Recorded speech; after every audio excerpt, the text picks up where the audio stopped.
Hello everyone, my name is Degger Torres, one of the reporters of Group 7. Organizational Design, Structure, Culture, and Control. Sapos is an online shoe and clothing store. Founded in 1999, it grew to be the world's largest online shoe store and was acquired 10 years later by Amazon.com in an all-deal worth around $1.2 billion. Sapos' mission is to deliver happiness to make its customer, employee, and its stakeholders happy. They put several policies and procedures in place. Sapos has 10 core values that guide every activity at the company and form the heart of the company's business model and culture. Sapos 10 core values. Deliver wow through service. At Sapos, anything worth doing is worth doing with wow. Wow is such a short and simple word, but it really encompasses a lot of things. To wow, you must differentiate yourself, which means do something a little unconventional and innovative. You must wow or go above and beyond what is expected. And whatever you do must have an emotional impact on the receiver. The philosophy at Sapos is to wow with service and experience, not with anything that relates directly monetary compensation. Embrace and drive change. Part of being in growing company is that change is constant. For some people, especially those that come from bigger companies, the constant change can be somewhat unsettling at first. If you are not prepared to deal with constant change, then you probably are not a good fit for the company. It is important to plan and be prepared for constant change. Change can and will come from all directions. It's important that anyone, anywhere in the organization is a sensor for meaningful change, especially and including roles that are closest to customers and or issues. Never accept or be too comfortable with the status quo, because historically, the companies that get into trouble are the ones that aren't able to respond quickly enough and adapt to change. If you want to continue to stay ahead of competition, you must continually change and keep them guessing. They can copy our images, our shipping, and the overall look of our website, but they cannot copy people, culture, or services. And they will not be able to evolve as fast as they can as long as embracing constant change is a part of our culture. Create fun and a little weirdness. One of the things that makes Sapos different from a lot of other companies is that they value being fun and being a little weird. They don't want to become one of those big companies that feels corporate and boring. They want to be able to laugh at themselves. They look for both fun and humor in their daily work. This means that many things they do might be a little unconventional, or else it would not be a little weird. Sapos are not looking for crazy or extreme weirdness though. They just want a touch of weirdness to make life more interesting and fun for everyone. They want the company to have a unique and memorable personality. Be adventurous, creative, and open-minded. At Sapos, they think it is important for people and the company as a whole to be bold and daring but not reckless. Sapos want everyone to not be afraid to take risks and to not be afraid to make mistakes. Because if people aren't making mistakes, then that means they're not taking enough risks. Over time, Sapos want everyone to develop his or her gut about business decisions. They want people to develop and improve their decision-making skills. Pursue growth and learning. At Sapos, they think it's important for employee to grow both personally and professionally. It is important to constantly challenge and stretch yourself and not be stuck in a job where you don't feel like you are growing or learning. Sapos believe that inside every employee is more potential than even the employee himself realizes. Their goal is to help employees unlock that potential. but it has to be a joint effort. You have one to challenge and stretch yourself in order for it to happen. Build open and honest relationships with communication. Fundamentally, Sapos believes that openness and honesty makes for the best relationships because that leads to trust and faith. They value strong relationships in all areas with employees, customers, both internal and external community, and coworkers. Strong, positive relationships that are open and honest are a big part of what differentiates Sapos from most other companies.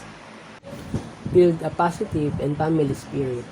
At Sapos, they place a lot of emphasis on their culture because they are both a team and a family.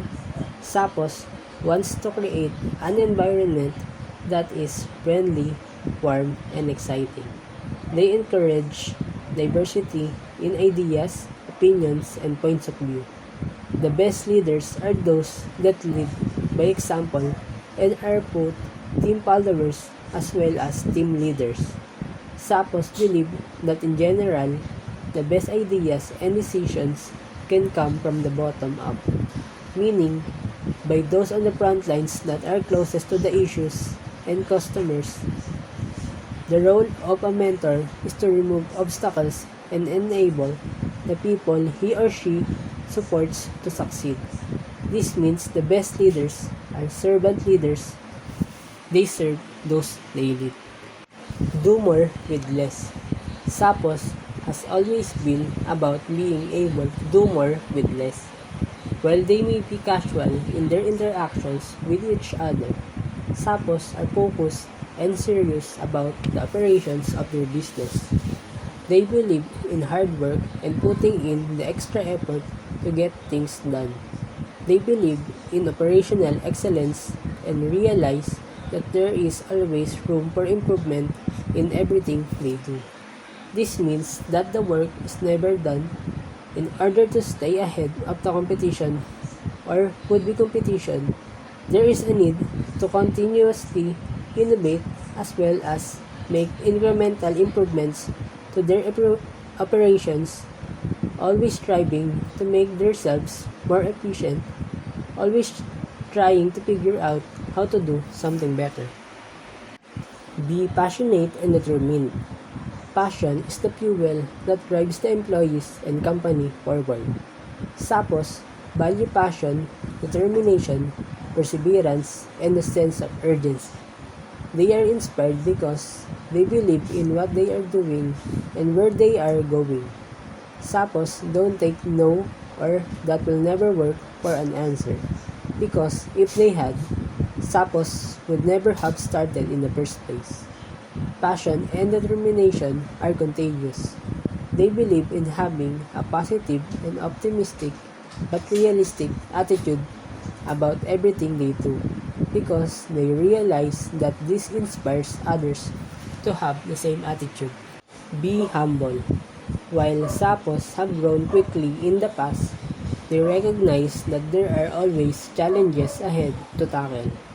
Sapos believe that no matter what happens, they should always be respectful to everyone. Sapos' core values differ from those of other companies in a couple of ways. In addition to being untraditional, the core values create a framework for the company's actions. This is exemplified in the company's commitment to their customers and employees' well-being and satisfaction. Strategy implementation concerns the organization, coordination, and integration of how work gets done. It is the key to gaining, sustaining competitive advantage. Formulation on what to do and implementation on how to do it. How to organize for competitive advantage. Organizational design. The process of creating, implementing, monitoring, and modifying the structure, processes, and procedures of an organization. The goal is to design an organization that allows managers to effectively translate their chosen strategy into a realized one. The key components of organizational design are structure, culture, and control. Organizational inertia and the failure of established firms. Inertia is a firm's resistance to change the status quo, can set the stage for the firm's subsequent failure. Successful firms often plant the seed of subsequent failure. They optimize their organizational structure to the current situation. Good day. So let's talk about the key elements of organizational structure. So here we have the chart about the internal and external, and later on we'll discuss what the arrow shows. So in internal, we have here accelerated growth, a change in a business model, entry into new markets, a change in the top management team or the TMT, or the mergers acquisition. So somehow, at some point, the internal is the strength of the organization, and we have here the external. The pestle factors stands for political, economical, or the economic, social, technological, environmental, and legal. So those factors can impact the business, and the reason why they are called external because they are the factors that uncontrollable about the organization. So that structure determines how the work efforts individual teams are orchestrated and how resources are distributed. So in our organization, the work needed to be distributed to individual or teams. So as we can see earlier, the arrows have different color. The blue one, the light gray, and the gray. So the blue arrow show the firm's tightly coupled organization design. The light gray arrow indicates pressure emanating from internal shifts such as accelerated growth, a change in the business model, entry into new markets, a change in the top management, or the mergers acquisition. So the dark one arrows indicate external pressure which can stem from any of the pestle factors. So the the key building blocks of an organization are organization structure are specialization, formalization, centralization, and hierarchy. So now let's talk about the specialization. So in organization, we need that everyone has own specialization. So it describes the degree of which task is divided into a separate jobs, that is the division of labor. So in organization, as we can see earlier, that we need that the work is divided to separate jobs, and it requires a trade-off between breadth and depth knowledge. Hi everyone, my name is Joanne Santo and my topic is all about how to organize for competitive advance. We have 6 tips on how to organize for competitive advance because understanding your competitive advance is critical. It is the reason why are you in the business. It is what you do the best to draw customers to buy your product instead the service of your competitors. Extremely successful companies are also deliberate their choices to be unique in different activities that they really good and focusing on. The first tip on how to organize for competitive advance is look in the mirror. It means before you can accurately determine who your competitor are, you need to look you need and what they look like. Rather, you need to completely understand your own brand positioning and identify your core proposition. Stay objective and determine what makes your product or service unique in the market. Second, focus on tomorrow, today. Don't concern yourself entirely with the here and now. The competitive landscape is dynamic, constant, constantly shifting with the changing of the tides. Innovation and disruption are present in every industry, and rapid advancement in technology means your sector may look very different once a year from now. Third, indirect competitors are often by the bigger threat. Just because they don't operate in your space doesn't mean they cannot steal your market share. Always stay alert and continue scan your market from now for new entrants or possible alternatives to your product or service. Fourth, fourth tip is SWOT analysis. Create a SWOT analysis for each of your competitor as well. It will help you put yourself in their shoes and give your new perspective of the view your product and positioning in the market. Fifth, pricing is perception and perception is reality. Focus in understanding your customer and the value they receive by doing the business with you. By consistently deceiving a reliable, reliable rather, and valuable situation to the problems, you protect yourself from price-cutting competitors. 6.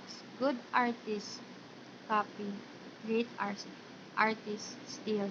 In this last tip, break your break down your competitors' offering into tangible size.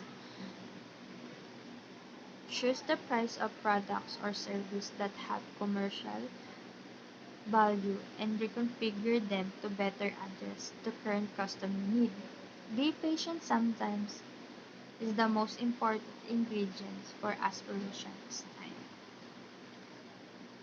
Next, formalization. Formalization is an element of organizational structure that captures the extent which employee behavior is extracted by explicit codified rules and procedures.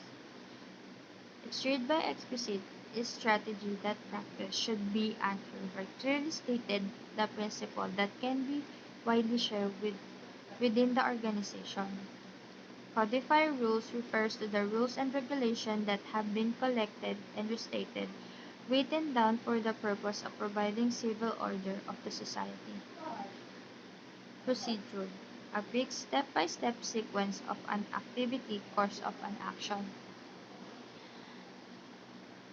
Captured the extent to which employee behavior is extracted by explicit and codified rules and procedure. Formalized structure are characterized by detailed written rules and policy of what to do in a specific situation. One of the examples here is McDonald's. They use detailed standard operating procedure throughout the world to ensure the consistent quality and service of their product. Dom Thompson, he is the McDonald Corporation president and CEO. He formalized the company's strategy by focusing on three key priorities in the company. First is to optimize the new menu, modernize the customer experience, burden the restaurant accessibility. Nag-come up ng idea si Thompson para malaman niya kung ano pa yung kulang at pwedeng maging possible na gawin para masatisfy niya yung mga customer. Formalization, therefore, is not necessarily negative. It is necessary to achieve consistent and predictable result. Next, next example is airlines must rely on a high degree of formalization to instruct a pilot on how to fly their airplanes in order to ensure the safety and reliability. Yet, sometimes a high degree of formalization can slow decision making, reduce creativity and innovation, and a higher customer service. Because sometimes in organization, dadating talaga yung time na sobrang mapipressure ka na sa isang problem. At dahil minsan, yung ibang customer ay mataas yung standard on customer service, hindi ka na makakapag-isip ng idea. Pero kung mag-isip ka ng ibang way on how you gonna solve the situation, makakabuo ka naman ng possible solution about it. Next is centralization. Refers to the degree to which decision making is concentrated at the top of the organization. We have two types of centralization. The first one is centralized decision making are often correlates with a slow response time and reduced customer satisfaction. Second is decentralized organization. Decisions are made and problems solved by the empower lower level employees who are closer to the source of issues. Example here is W. Gore and Associates. Informally, the innovation W. Gore and Associates is the inventor of path-breaking new products such as breathable Gore-Tex and fabrics, Glide dental floss, and Elixir guitar string. But Bill Gore, a former longtime employee of a chemical giant DuPont, founded the company with a vision to create an organization devoted to innovation, a company where imagination and initiative would flourish, where chronically curious engineers would be free to invent, invest, and succeed. When founding the company in 1580, Bill Gore articulate four core values that will guide the company and its associates. The four core values that Bill Gore built is freedom, fairness, commitment, and water lines. Planning takes place in highly concentralized organization, whereas plant emergence is found in more centralized organization. It's considered more centralized organization kasi kahit na si Will Gore ang nakapag-produce ng mga product para sa company, hindi pa din siya mabibigyan ng chance to manage the organization kasi hindi niya nabigay yung need ng company, which is the guidelines on how to manage and devoted to innovation. Na yun naman yung nabigay ni Bill Gore and nakapag-construct siya ng four core values. Next is hierarchy, an element of organizational structure that determines the formal position-based reporting lines, thus stipulation who reports to whom. Formalization. I, I mean formal. The management and division within a company are typically written and explained so all employees understand how things work. Position-based reporting lines. Consider is whether the employer has the contractual right to implement the change. Thus, stipulation reports to whom. The number of employees are directly reports to a manager. We have example here. Firm A and Firm B. Levels of hierarchy exist between the frontline employee and the CEO. In Firm A, it has a tall structure. In contrast, if there are few levels of hierarchy in Firm B, it's flat. It is a flat structure. They're both they're both formal structure. But masasabi ko na merong position-based reporting lines and stipulation who reports to whom is the Firm A because they have a large organization and they have the ability to do the task even kahit na even though yung A din may ability na gawin yung task pero mas maliit kasi yung organization niya, yung flat structure niya. Pwede naman din na makagawa ng task yung Firm A pero limited lang kasi they have a flat structure or hindi ganun kalaki yung organization nila. The number of levels of hierarchy in turn determines the manager span of control. How many employees directly report to a manager in all organization? The span of control is narrow in flat structure. Firm B, the span of structure is wide. This, however, puts a pressure on the remaining manager who have the supervise and monitor or more direct reports due to an increased span of control. Recent research suggests that managers are most effective at an intermediate point where the span of control is not too narrow or too wide.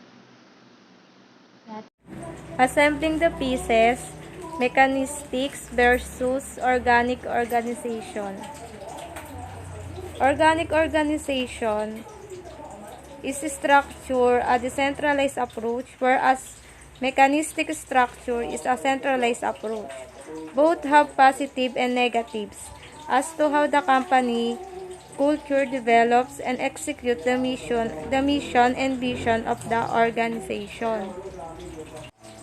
Organic organization, organizational form characterized by a low degree of specialization and formalization, a flat organizational structure, and decentralized decision making. An organic organization is able to adapt to change in its environment relatively easily. It is characterized by low complexity, low centralization, and low formalization. Its opposite is a mechanistic organization, which is characterized by high complexity, high centralization, and high formalization.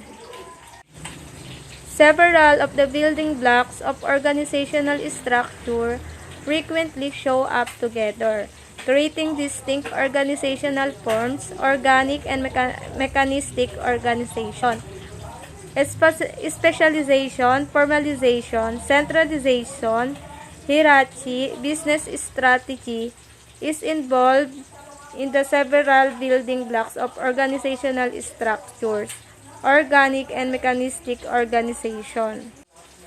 Organic structures tend to be correlated with the following: a fluid and flexible information flow among employees in both horizontal and vertical directions, faster decision-making, and higher employee motivation, retention, satisfaction, and creativity. Organic organizations also typically exhibit a higher rate of entrepreneurial behaviors and innovation. Organic structures allows firms to foster R&D or marketing, for example, as a core competency. Those firms that pursue a differentiation strategy at the business level frequently employ an organic structure. Google Corporation is a great example of an organic structure-based business. Their employees are encouraged to use creative problem-solving skills and develop new products. The structure of an organization will dictate how people interact with each other, and the relationship of roles in the organization. Exhibit 11.3 Mechanistic versus Organic Organizations, the building blocks of organizational structures.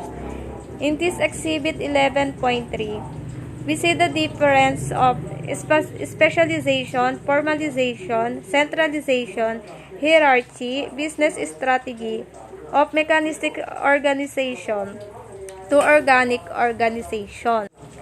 Okay, like what I've said later, organic structure is a decentralized approach, while mechanistic structure is a centralized approach. Let's read the mechanistic organizations. The specialization of mechanistic organization is high degree of specialization, rigid division of labor, employees focus on narrowly defined tasks, while the specialization of organic organization, low degree of specialization, flexible division of labor, employees focus on bigger picture. And the formalization of mechanistic organizations, intimate familiarity with rules, policies, and process necessary, deep expertise in narrowly defined domain required, task-specific knowledge valued. While the formalization of organic organization, clear understanding of organization's core competencies and strategic intent, domain expertise in different areas, generalized knowledge of how to accomplish strategic goals value. The centralization of mechanistic organizations is decision power centralized at top, vertical communication, and the centralization of organic organizations, distributed decision making, vertical as well as horizontal communication. The hierarchy of mechanistic organization is tall structures, low span of control, clear lines of authority, command and control.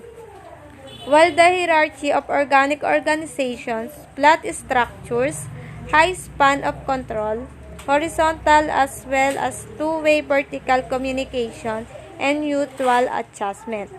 The business strategy of mechanistic organizations, cost leadership strategy. Examples, McDonald's at Walmart. And the business strategy of organic organization is differentiation strategy. Example yung sa W.L. Gore and sa Suppose.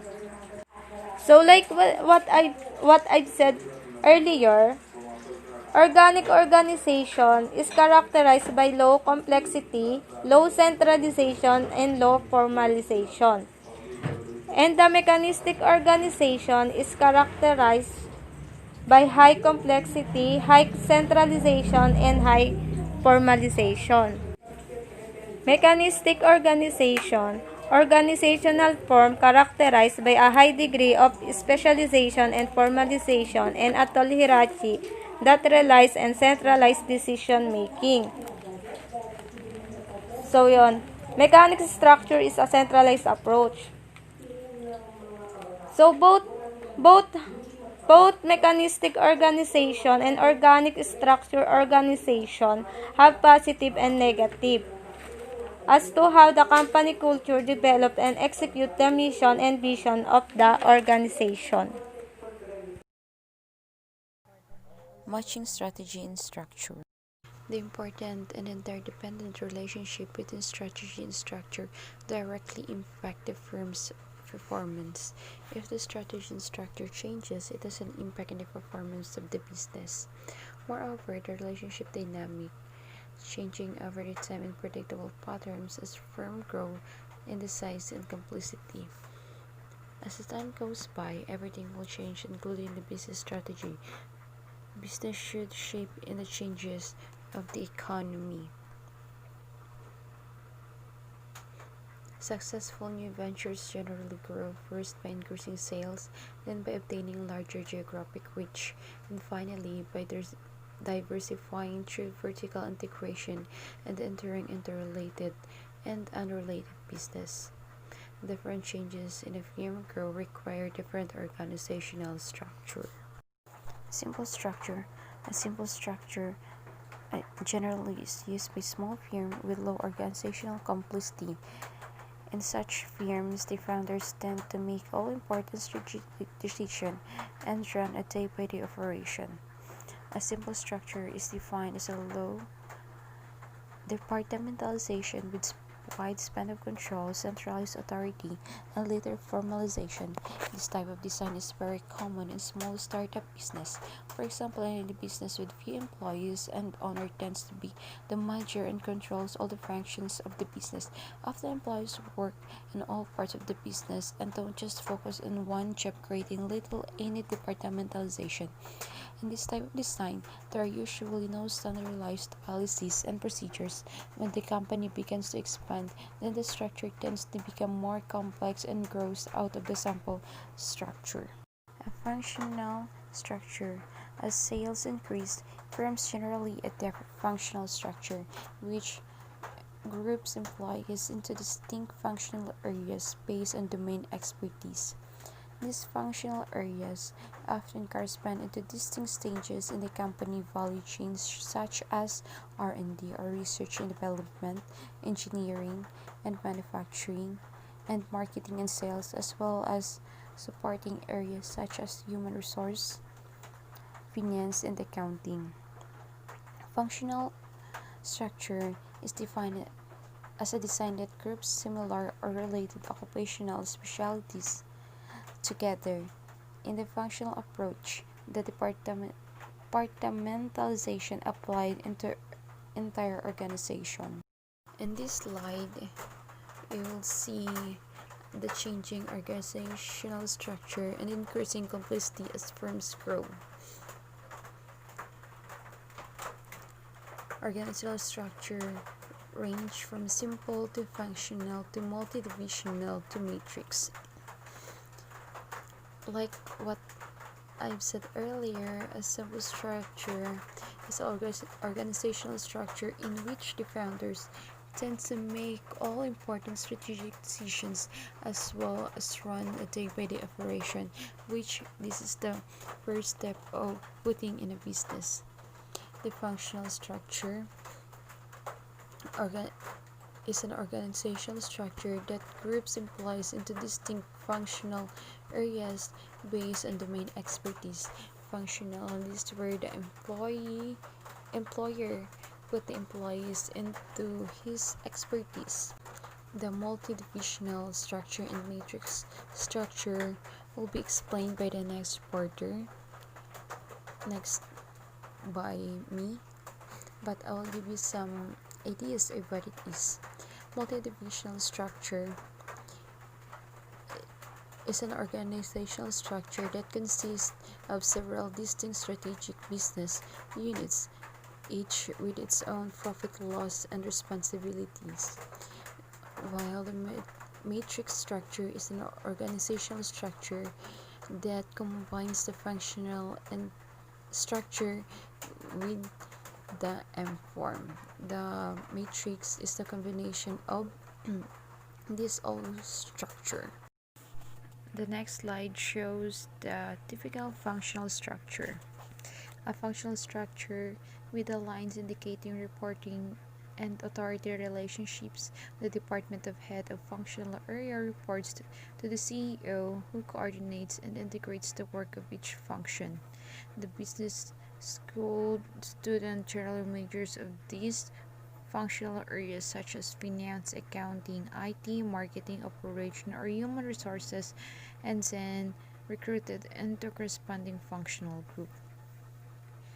The research and development or R&D, engineering and manufacturing, marketing, sales and service, human resources, and finance and accounting, they are required to report, or the CEO must know all the happenings, actions, and decisions to the areas of his group on his business to know his next move or action. The functional structure allows for a higher degree of specialization and deeper domain expertise than a simple structure. Higher specialization allows for a greater division of labor, which is linked a higher productivity, while work in a functional structure tends to be specialized and is centrally coordinated by the CEO. A functional structure allows for efficient top-down and bottom communication chain between the CEO and the functional departments, and thus relies on a relatively flat structure. Use with various business strategies, a functional structure is recommended when a firm has fairly narrow focus in terms of product service offerings. In every business, they are not tend to focus in just one strategies.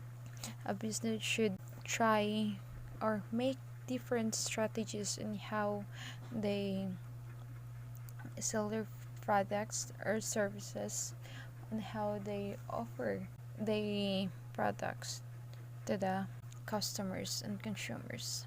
Business strategies like cost leadership, differentiation, integration, like business strategies on how they become more competitive, on how their business grow, like they can use the competitive leadership strategy where they stand to reduce the first cost below of its attention while offering adequate volume. Then the differentiation strategy where establishing a position that creates higher perceived value while controlling cost. Then last is the integration strategy where requires the trade-off between differentiation and low cost are reconciled. Business strategy that successfully combines differentiation and low cost leadership activities. The goal of cost leadership strategy is to create a competitive advantage by reducing the firm cost below the competitors while offering acceptable value. This cost leadership strategy sells standardized products or service to maintain customers' trust. To effectively implement the cost leadership strategy, therefore, managers must create a functional structure that contains the organizational elements. That one of its is centralized, well defined lines of authority up and down the hierarchy. Using this functional structure in cost leadership strategy allows the cost leader to nurture and constantly upgrade necessary core competencies in manufacturing and logistics. Because the firm serves the leverage customer and thus targets the largest market segment as possible, it should focus on leveraging economies of scale to further drive down cost. The goal of different strategy is to create a competitive strategy by offering products or service at a higher perceived value while controlling cost. This differentiation strategy sells a non-standardized products or service to be specific market segments which customers are willing to pay a higher price. To effectively implement the differentiation strategy, managers must rely on a functional structure that resembles an organic organization. Decision making tends to be decentralized to foster and incentive continuous innovation and creatively will as flexibility and mutual adjustment across areas. Finally, the functional structure should be set up to allow the firm reap economies of scope from its core competencies, such as leveraging its brand name across different products or technology across different devices. A successful integration strategy requires reconciliation of the trade off between differentiation and low cost.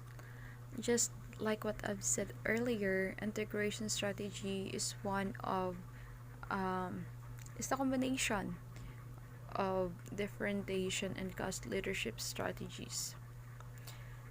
To effectively implement the integration strategy, firm must be both efficient and flexible. The integrator must balance centralized and decentralized. Managers must therefore attempt to combine the advantages of functional structure various used for cost leadership and differentiation by mitigating their disadvantages. They must pursue both products and process innovation in an attempt to reap economies and scale scope. All of these challenges make it clear that through an integration strategy and attractive at first glance, it's quite difficult to implement given the range of important trade-off that must be addressed. For the simple explanation in these slides, the slides present a detailed match between different business strategies and their corresponding functional structures. Business strategies like cost leadership, differentiation, integration, and their structure shows their specialty in different functions and different strategies. Its strategy have competitive advantage that we or you can use for the business growth and to have a competitive business. Drawbacks. While certainly attractive, the functional strategy is not without significant drawbacks. One is that although the functional strategy facilitates extensive communication between members of the same department, it frequently lacks effective communication channels across departments. The lack of linkage between functional areas is the reason why managers often do not communicate directly with marketing managers. To overcome the lack of cross-departmental collaboration, a functional structure, a firm can set up cross-functional teams. At these temporary teams, members come from different functional areas to work together on a specific project or product, usually from start to completion. Each member, each team member reports to supervisors, the team leader, and the respective functional department head. The second critical drawbacks of the functional structure is that it cannot effectively address the higher level of diversification which often stems from further growth. This is the stage that the firm find effective to involve in the functional, multidivisional, or matrix structure. Multidivisional structure. Organizational structure that consists of several distinct strategic business units, each with its own profit and loss responsibility.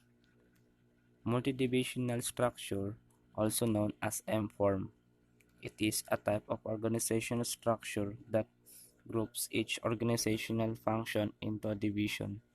This division can correspond to either products or geographies. Organizational design, structure, culture, and control. As you can see, board of directors followed by the president and the other staff. The best example of this structure is it is a Disney company.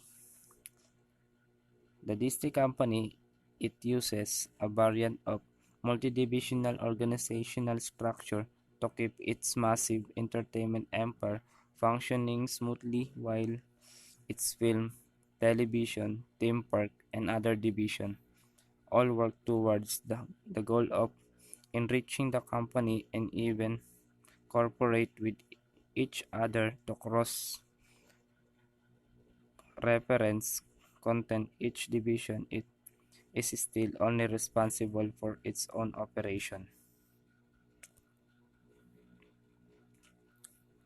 Used with various corporate strategy. These are the kind of different corporate strategies in an organization.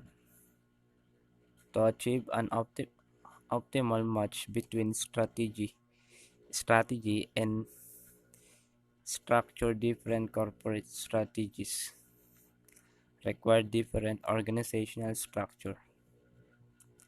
Firms that follow a single business or dominant business strategy at the corporate level gain at least 70% of their revenues from their pri- primary activity.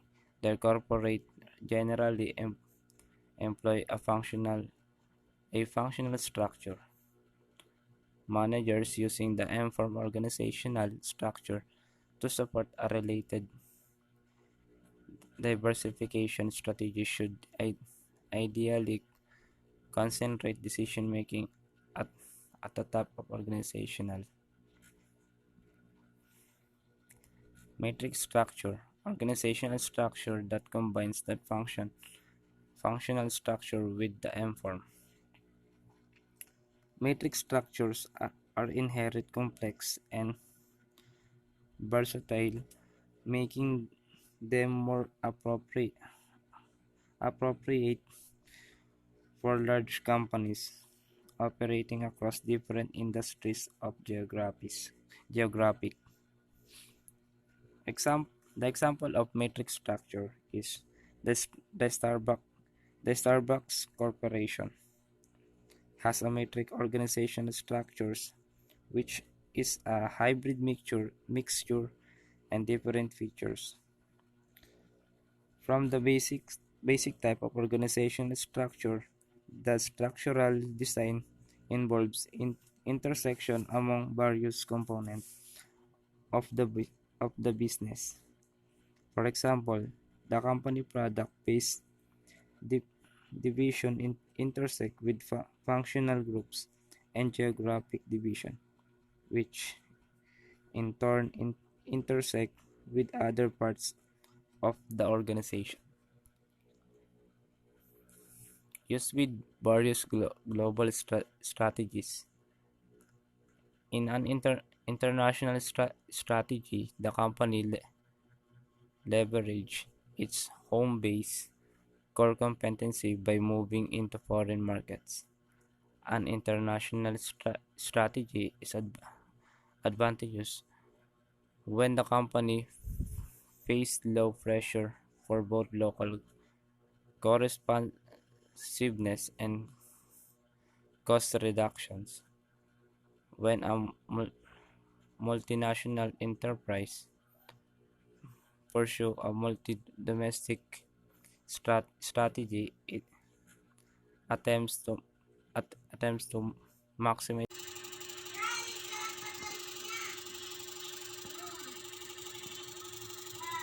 Hi, I'm Jesselyn Cano, and my topic is all about organizational culture, values, norms, and artifacts. The organizational culture, values, norms, and artifacts is the second key building block when designing organizations for competitive advantage. Describes the collectively shared values and norms of an organization's members. Values define what is considered important, while the norms define appropriate employee attitudes and behaviors. Employees learn about an organization's culture through socialization. Strong cultures emerge when the company's core values are widely shared among the firm's employees and when the norms have been internalized. Corporate culture finds its expression in artifacts. Where do organizational cultures come from? There are two: the founder imprinting and the groupthink. The founder imprinting is a process by which the founder defines and shapes an organization's culture, which can persist for decades after his or her departure. While the groupthink, it is a situation in which opinions coalesce around the leader without individuals critically evaluating and challenging that leader's opinions and assumptions. How does organizational culture change? Can be one of its strongest assets, but also its greatest liability. An organization's culture can turn from a core competency into a core rigidity. If a firm relies too long on the competency without honing, refining, and upgrading as the firm and the environment change. A core rigidity is a former core competency that turned into a liability because the firm has failed to hone, refine, and upgrade the competency as the environment changed. Organizational culture and competitive advantage. Can organizational culture be the basis of a firm's sustainable competitive advantage?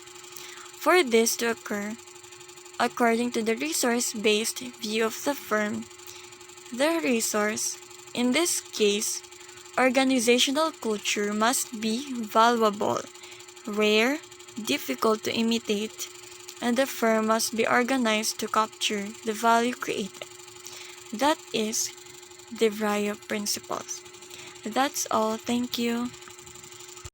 Strategic control and reward systems.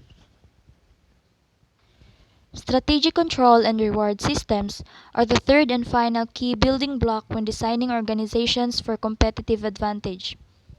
Are internal governance mechanisms put in place to align the incentives of principals or shareholders and the agents or employees.